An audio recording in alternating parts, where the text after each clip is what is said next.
Interrupted by the swt-win32 DLL pop-up. I'm Sophie Chen, a Windows support engineer, and I'll show you the professional recovery for your system packages. Avoid long manual edits for swt-win32 by using the suggested repair utility in the description. This is the swt-win32, the Standard Widget Toolkit swt-win32 native library. It manages unmanaged localized hooks into the Windows OS to render native-looking UI widgets for Java applications. It bridges Java bytecode to native unmanaged Win32 API calls. Since we've covered what this file is, let's move to the primary fix. To resolve the conflict, you should reinstall Eclipse manually, navigate to Microsoft's website, download the Visual C++ packages for x86 and x64, and run them both to refresh the system. If that initial setup didn't clear the pop-up, let's examine the specific initialization sequence assigned to your applications directory.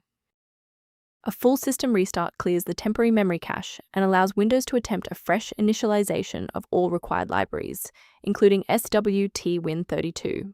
Before you reboot, make sure to bookmark this video or click the like button so you can easily find your way back to the next step once your PC is back up and running.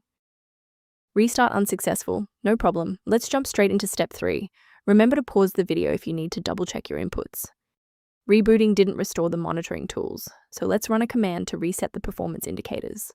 First, open command prompt as admin. Second, you're going to type lodctr /r, then hit enter. Why are we doing this? Well, these files rarely suffer from physical corruption.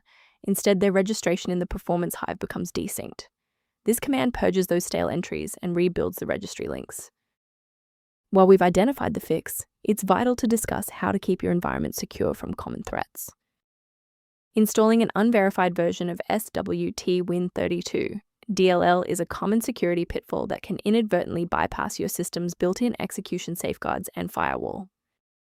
To ensure your system remains within verified parameters, you might choose to use an authorized maintenance path for ongoing support. Instead of manual troubleshooting, you may review automated diagnostic options referenced below for swt-win32. I'm Sophie Chen. If this engineering guide helped resolve swt-win32 dependency issues, consider subscribing so you have a trusted resource for future Windows troubleshooting.